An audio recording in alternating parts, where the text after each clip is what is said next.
नमस्कार साथियों, स्वागत है आप सभी का आपके अपने इस YouTube चैनल पर जिसका नाम है जीएस बूस्टर, जो कि पार्ट है तक्षशिला आईएएस बलिया का और मैं हूं अनूप उपाध्याय।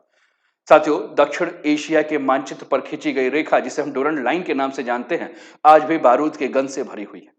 यह सिर्फ एक सीमा नहीं बल्कि इतिहास की अधूरी विरासत, पहचान के संघर्ष और शक्ति राजनीति का विस्फोटक संगम है। 2026 में जब अफगानिस्तान और पाकिस्तान के बीच में एयर स्ट्राइक हो रहे हैं, ड्रोन से हमले हो रहे हैं, सीमाई झड़पें जो है वो तेज हो गई हैं, तो ये स्पष्ट हो गया है कि टकराव केवल दो राष्ट्र के बीच का विवाद नहीं है। यह संघर्ष औपनिवेशिक काल में खींची गई विवादित डूरंड रेखा की विरासत की। यह संघर्ष है सीमा पार आतंकवाद और गैर राज्य अभिनेताओं की भूमिका की। यह संघर्ष है सामरिक गहराई की सोच की, और यह संघर्ष है पश्तून पहचान और क्षेत्रीय अस्मिता की राजनीति की। साथियों, दक्षिण एशिया की यह सीमा बार बार साबित करती है कि यहां शांति केवल कूटनीति से नहीं बल्कि इतिहास, भूगोल और सुरक्षा की जटिल परतों को समझकर ही संभव है।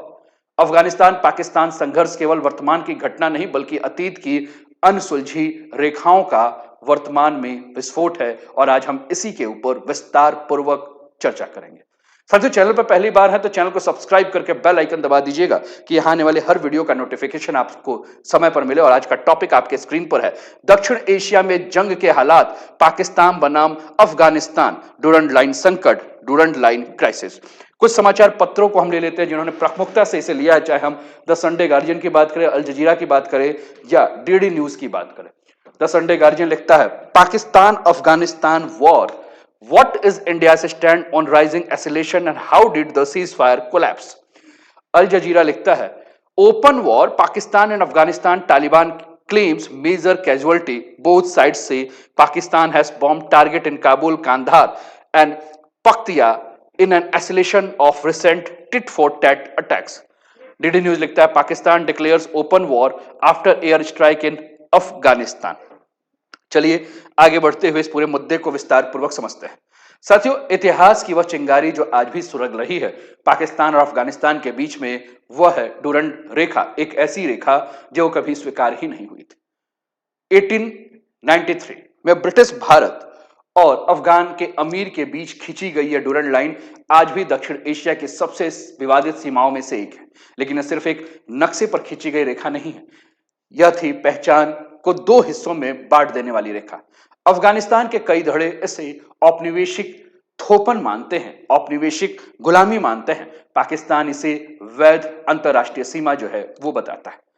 साथियों, ये जो क्षेत्र है, इस क्षेत्र में पश्तून समुदाय रहते हैं, और इस रेखा के कारण पश्तून समुदाय दोनों देशों में बढ़ गए। परिवार हो, कबीले हो, संस्कृति हो, वह दो राष्ट्र यानी कि अफगानिस्तान और पाकिस्तान में विभाजित हो गए। यानी यह मामला सिर्फ भूगोल का नहीं है, यह मामला भावनाओं का, अस्मिता का, राष्ट्रवाद की सीमा का है। और यह ऐतिहासिक असहमति आज भी हर गोली के पीछे खड़ी दिखाई देती है। आज का जो ये संघर्ष चल रहा है उसकी तस्वीरें आपके स्क्रीन पर एक एक करके मैं पहले दिखा दूं, आप समझ सकते हैं कि किस प्रकार से ये हमलों के बाद की तस्वीर आपको आपके स्क्रीन पर देखने को मिल रही है। पाकिस्तान की तरफ से जो अफगानिस्तान में एयर स्ट्राइक किया गया है वो काबुल, लगमान, नंगरहार, खोस्त, पक्तिका और कांधार में जो है वो एयर स्ट्राइक किया गया है, और एयर स्ट्राइक की तस्वीरें जो है वो आपके स्क्रीन पर है। साथियों, ये जो पूरा का पूरा एक तरह से संघर्ष चल रहा है, यह सुरक्षा बनाम संप्रभुता का टकराव है। और इस संघर्ष का दूसरा आयाम है टीटीपी यानी कि तहरीके तालिबान पाकिस्तान। साथियों, पाकिस्तान का आरोप है कि टीटीपी अफगान की भूमि से जो है वो पाकिस्तान के ऊपर हमला कर रहा है, और अफगानिस्तान की तालिबान सरकार इन आरोपों से जो है वो इनकार कर रही है। पाकिस्तान हॉट परशूट और एयर स्ट्राइक को आत्मरक्षा बता रहा है, अफगान इसे अपनी संप्रभुता का उल्लंघन मानता है, और यही सुरक्षा बनाम संप्रभुता का द्वंद्व 2026 की सैन्य कार्यवाही की पृष्ठभूमि बन जाती है। साथियों, यह सिर्फ आतंकवाद का मुद्दा नहीं है, यह प्रश्न है राज्य की सुरक्षा पहले या दूसरे राज्य की सीमाओं का सम्मान किया जाए, इसी का। 2026 में जो ये फरवरी के महीने में हालात अचानक जो बिगड़े हैं, ये अचानक नहीं बिगड़े हैं, वे धीरे धीरे बारूद से भर रहे थे। और ये जो घटनाएं तेजी से घटी हैं, चाहे पाकिस्तान की सीमा पार एयर स्ट्राइक की घटना हो, चाहे तालिबान की जवाबी ड्रोन और रॉकेट से जो हमले हुए हों, और दोनों तरफ से अलग अलग हताहत के जो आंकड़े आ रहे हैं, ये एक दिन में नहीं है, ये कई दिनों के गुस्से जो हैं, जो बारूद का ढेर है वो सुलग रहा है। साथी यो, लेकिन असली युद्ध सिर्फ सीमा पर नहीं लड़ा जा रहा है, ये युद्ध जो है वो केवल तुर्काम बॉर्डर पर गोलीबारी नहीं हो रही है, यह युद्ध इस समय इंफॉर्मेशन वॉरफेयर के रूप में बदल चुके हैं। यानी कि इंफॉर्मेशन वॉरवेयर भी उतना ही ज्यादा तीखा हो गया है। वीडियो क्लिप्स, सोशल मीडिया के दावे, मनोवैज्ञानिक दबाव, सत्य और प्रचार के बीच की जो रेखा है वह धुंधली जो है की जा रही है। साथियों, दोनों देशों के बीच में जब इस प्रकार से टकराव हो रहे हैं तो ये टकराव काफी खतरनाक स्थिति में भी जा सकते हैं, क्योंकि ये पूरा का पूरा क्षेत्र जो है वो परमाणु संवेदनशील भू राजनीतिक क्षेत्र है। यह संघर्ष केवल दो पड़ोसी देशों का नहीं है। पाकिस्तान एक परमाणु शक्ति देश है, जबकि अफगानिस्तान दशकों से अस्थिरता का केंद्र रहा है, और अगर टकराव बढ़ता है तो इसका प्रभाव पूरे दक्षिण एशिया की सामरिक स्थिरता के ऊपर जो है वो पड़ सकता है। यह लड़ाई सिर्फ राज्य बनाम राज्य ही नहीं है, यह तहरीके तालिबान जैसे संगठन इस संघर्ष को और जटिल बनाएंगे, और जब युद्ध की रेखाएं स्पष्ट नहीं होंगी तो जवाबदेही भी धुंधली हो जाएंगी, और यही सबसे बड़ा खतरा है। साथियों, डूरंड लाइन की विरासत के बारे में अगर हम बात करें तो एक बार मैं मैप में पहले आपको वो सारी कंडीशन दिखा देता हूं, फिर आपको जो है वो समझना आसान हो जाएगा। लेकिन एक बार सारी क्लिप्स को हम देख लें जो कि एयर स्ट्राइक्स के बाद एक सोशल मीडिया के माध्यम से जारी किए जा रहे हैं। आप एक एक करके वहां की सारी स्थिति को जो है वो देख सकते हैं। भारत सरकार की तरफ से, भारत के विदेश मंत्रालय की तरफ से कहा गया है, ये आप देख रहे हैं, विदेश मंत्रालय के प्रवक्ता श्री रणधीर जायसवाल ने जो है वो कहा है कि India strongly condemn Pakistan air strike on Afghan territory that have result in civilian casualty including women and children during the Holi month of Ramzan. यानी कि भारत ने जो है इस रमजान के महीने में इस प्रकार के हमले की जो है वो भर्त्सना की है, कंडेम किया है, और कहा it is another attempt by Pakistan to externalise its internal failure. यानी कि पाकिस्तान की अगर आंतरिक स्थिति खराब है तो इसके लिए जो दोषारोपण देने का जो खेल पाकिस्तान खेल रहा है उसका एक यह उदाहरण जो है वो देखने को मिल रहा है। यानी कि भारत ने पाकिस्तान के इस कृत्य के लिए पाकिस्तान को जो है वह भर्त्सना की है। आपके स्क्रीन पर जो है वो यूके के एमपी का भी एक है, इन्होंने लिखा था UK is deeply concerned by the significant escalation in tension between Afghanistan and Pakistan. इसके अलावा अगर हम बात करें तो यूएन स्पेशल के ये जो अफगानिस्तान में यूएन के हैं, इन्होंने कहा है once again call for a calm and respect for international human rights and humanitarian law, in particular the protection of civilians in the current tension between Pakistan and Afghanistan.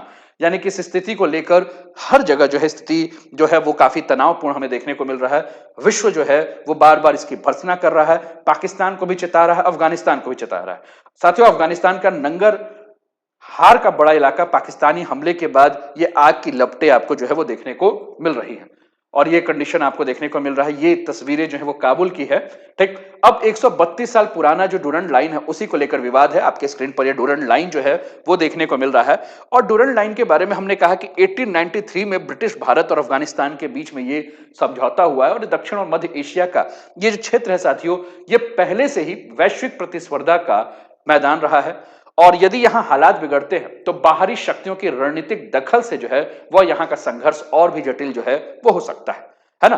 तो डूरंड लाइन के बारे में हमने कहा है कि कभी भी डूरंड लाइन को अफगानिस्तान ने स्वीकार नहीं किया है, क्योंकि अफगानिस्तान बार बार इस बात को कहता है कि डूरंड लाइन जो है वह अफगानिस्तान के पहचान, पश्तून अस्मिता और राष्ट्रवाद को जो है विभाजित कर रहा है, और इतिहास यही अधूरा अध्याय जो है वो नई झड़प को जो है वो और ज्यादा विस्फोटक बनाया जा रहा है। ठीक है साथियों, अगर 2026 में ये जो हो रहा है, यानी कि अगर, क्योंकि पाकिस्तान ने कहा है कि ये एक तरह से फुल स्केल वॉर है, युद्ध की शुरुआत है, अगर ये वॉर शुरू होता है तो पाकिस्तान और अफगानिस्तान के बीच की स्थिति क्या होगी ये भी हमें समझना होगा। साथियों, अगर ये वॉर की कंडीशन आती है तो अगर हम पाकिस्तान को देखें और पाकिस्तान के मिलिट्री बैलेंस के बारे में बात करें तो पाकिस्तान के पास एक नियमित और संगठित सेना है, मजबूत एयरफोर्स है, ड्रोन और मिसाइल क्षमता है, परमाणु शक्ति संपन्न देश है। पाकिस्तान के पास पारंपरिक युद्ध की क्षमता स्पष्ट रूप से जो है वह अधिक है। लेकिन वही अफगानिस्तान की बात करें जहां तालिबान का शासन है, उसके पास सीमित एयर पावर है, भारी हथियारों की आंशिक उपलब्धता है, लेकिन दशकों से जो अफगानिस्तान गुरिल्ला युद्ध के माध्यम से विश्व के बड़े से बड़े शूरवीर देशों को भी जो है वो नाके चनो चबा चुका है, उसका एक लंबा चौड़ा अनुभव है। कठिन पहाड़ी और भूगोल का सामरिक लाभ जो है वो अफगानिस्तान में तालिबान को मिलेगा। यानी कि तालिबान पारंपरिक युद्ध में तो कमजोर है, लेकिन अफगानिस्तान जो है वो एसिमेट्रिक वॉरफेयर में बहुत ही मजबूत उसकी पकड़ है। और अगर इस प्रकार की स्थिति होगी तो पाकिस्तान की पूरी कोशिश यही होगी कि वह पूर्ण युद्ध से जो बचेगा, क्योंकि पाकिस्तान के ऊपर अंतर्राष्ट्रीय दबाव आएगा, आर्थिक संकट जो है वो पाकिस्तान के ऊपर आएंगे, क्योंकि पाकिस्तान की स्थिति इस समय खराब है। और तालिबान भी पूर्ण युद्ध नहीं चाहेगा, क्योंकि उसकी प्राथमिकता जो है वो आंतरिक स्थिरता को लेकर है और अंतर्राष्ट्रीय वो मान्यता चाहता है, इसलिए वो किसी भी प्रकार से युद्ध को नहीं बढ़ाएगा। साथियों, सीमा पर जो संघर्ष हो रहे हैं, ड्रोन के हमले हो रहे हैं, ये सीमित कार्यवाही जो है वो जारी रह सकती है। अब इस क्षेत्र में अगर किसी भी प्रकार का विवाद होता है तो चूंकि ये दक्षिण एशिया का क्षेत्र है और यहां अगर हम बात करें तो जो पास के देश हैं, चाहे हम इंडिया की बात करें, चाइना की बात करें, सबके अपने अपने प्रभाव पड़ेंगे। साथियों, आपको पता है कि पाकिस्तान के इस क्षेत्र में अगर हम बात करें, जैसा कि मैं न्यूज आपके लिए अपडेट कर रहा था, तो अभी तुरंत का न्यूज यही था कि कराची में जो है वह आर्मी बहुत ज्यादा पाकिस्तान की अलर्ट मोड में आ गई है। पुलिस जो है वह सड़कों पर निकल चुकी है। कराची की मैं बात कर रहा हूं साथियों, ये पूरा का पूरा जो क्षेत्र आपको देखने को मिल रहा है, चाहे हम कराची की बात करें, ग्वादर की बात करें, ये बलूचिस्तानी क्षेत्र है और चीन का यहाँ चाइना पाकिस्तान इकोनॉमिक कॉरिडोर जो है वह इसी क्षेत्र से होकर जो है वो आ रहा है। तो कुल मिलाकर हम इस एरिया के बारे में अगर हम बात कर रहे हैं, ये क्वेटा का क्षेत्र दिख रहा है, ये डूरन लाइन है और ये जो क्षेत्र आपको दिख रहा है साथियों जो डार्क है, ये पूरा का पूरा पश्तून एरिया है। और जब ये विभाजन ये आपको देखने को मिल रहा है तो कुछ पश्तून इधर आ गए और कुछ पश्तून इधर आ गए, क्योंकि ये जो एरिया आपको क्वेटा का दिख रहा है ये पूरा का पूरा बलूचिस्तान क्षेत्र है ना, और यहीं से चाइना पाकिस्तान इकोनॉमिक कॉरिडोर जा रहा है। तो चीन की चिंता यह है कि ग्वादर से लेकर खैबर पख्तूनवा तक जो उसकी परियोजना चल रही है वो काफी संवेदनशील क्षेत्र में है। अगर सीमा पे अस्थिरता होती है तो निवेश और लॉजिस्टिक सुरक्षा जो है प्रभावित हो सकता है और चीन बार बार यही चाहता है कि वह शांत और मध्यस्थ की भूमिका निभा सके, क्योंकि दोनों पक्षों से चीन जो है वो संवाद रखता है और चीन बिल्कुल नहीं चाहेगा कि उसके अरबों डॉलर का निवेश जो पाकिस्तान में हुआ है उस निवेश को जो है वो बारूद के ढेर पर रख दिया जाए।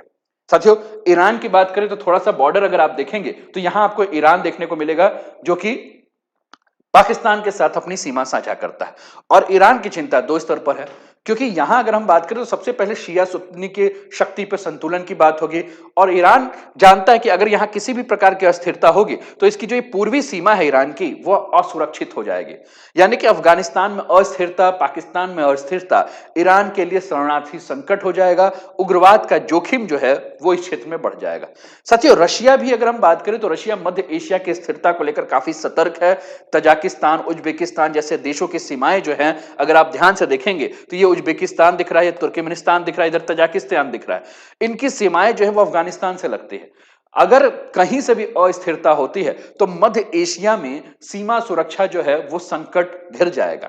और भारत के लिए अगर हम बात करें साथियों, तो अगर इस कंडीशंस को अगर देखेंगे तो पाकिस्तान में भी अगर स्थिति किसी भी प्रकार से खराब हो रही है तो भारत को पश्चिमी मोर्चे पर अस्थिरता होगी। और इंडिया के लिए अगर हम बात करें तो ये बहुत ही ज्यादा संवेदनशील मुद्दा है कि पश्चिमी क्षेत्र में अस्थिरता होगी तो सीधा प्रभाव भारत की सुरक्षा के ऊपर पड़ सकता है।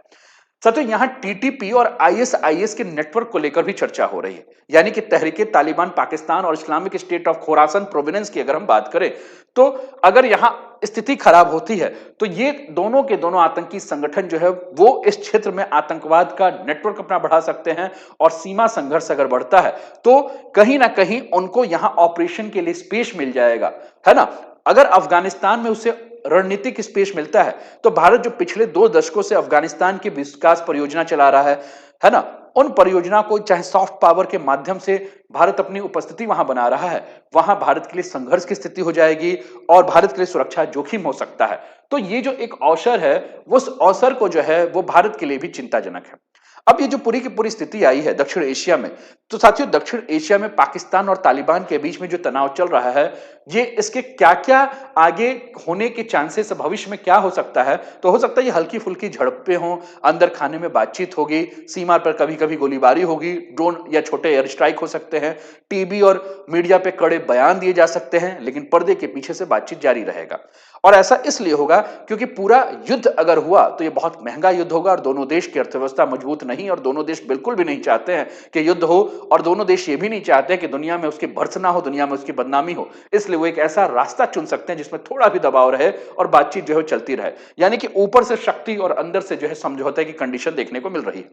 साथियों, जब युद्ध हो रहा है तो यूके से लेकर चाइना से लेकर रशिया से लेकर हर देश जो है वो कह रहे हैं कि हम मध्यस्थता करने के लिए तैयार है।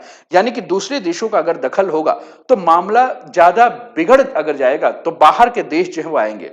अगर चाइना यहां आएगा, क्योंकि चाइना को अपना चाइना पाकिस्तान इकोनॉमिक कॉरिडोर की चिंता है, ईरान को अपनी सीमाओं की चिंता है और टर्की इस क्षेत्र में अपना प्रभाव बढ़ाना चाहता है, तो सब जो है वो इसका फायदा उठाना चाहेंगे। यानी कि जो लड़ाई हो रही है वो देशों तक जो है वो सीमित नहीं रह सकती है, पूरे क्षेत्र के राजनीति को जो है वो प्रभावित कर सकती है। लेकिन अगर हालात ज्यादा बिगड़े तो सीमा के पास रहने वाले लोग जो है अपना घर छोड़ सकते हैं, शरणार्थियों की समस्या खड़ी हो सकती है, आसपास के देशों के ऊपर दबाव बढ़ सकता है और तब इसका असर आम लोगों की जिंदगी पर पड़ेगा।